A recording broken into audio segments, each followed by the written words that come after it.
آمنت بالله صدق الله العلي العظيم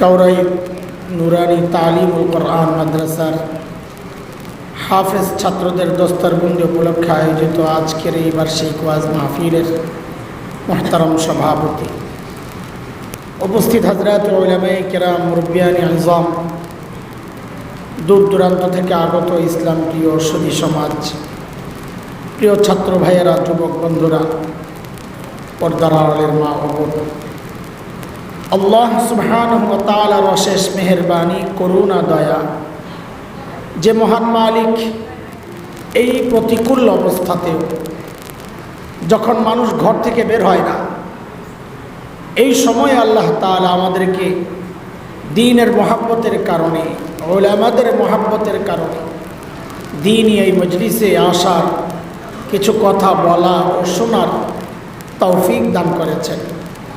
সেজন্য মহান রবের শুকরিয়া আদায় করি, জবান খুলে কালিমাতুশ শুকর উচ্চারণ করি, আলহামদুলিল্লাহ। আজকে ওনারা চাইলে মাহফিল স্থগিত করে দিতে পারতেন, হয়তো মুনাসিবও ছিল, কিন্তু এই যে বাচ্চারা পাগড়ি নিছে, ওদের যে স্বপ্ন, আজকে কতদিন থেকে ওরা স্বপ্নের জাল বুনতেছিল যে মেহমানরা আসবেন, তাদের হাত থেকে আমরা পাগড়ি নিব। এই অনুভূতিটা যে কি, এটা আপনারা বুঝবেন না।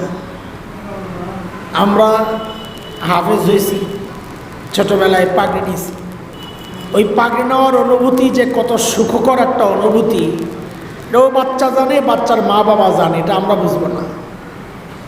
তো ওদের মনটা ভেঙে যেত। তো এই জন্যে আমাদের চিন্তা হয়েছে যে কোনোভাবেই হোক আমাদের প্রোগ্রামটা হয়েই যাক, কিছু কথাবার্তা হোক, অল্প হোক। আজকে অন্য সময়ের মতো লম্বা কথা বলার সেই পরিবেশ নাই, অল্পই বলবো। তবে কথা অল্প হলেও সারা জীবনের জন্য একটা পুঁজি হইতে পারে আমাদের আজকের এই কথা, ইনশাআল্লাহ। কথা অল্প, আমি খুব বেশি লম্বা সময় থাকবো না, কিন্তু একদম কাটা কাটা কথা মনোযোগ দিয়ে শুনবো, যেন এই অল্প কথাগুলো আমার জীবন পরিবর্তনের একটা ওসিলা হয়। মুহতারাম হাজরিন, আমি যে আয়াত পড়ছি কোরআন আল কারীমের,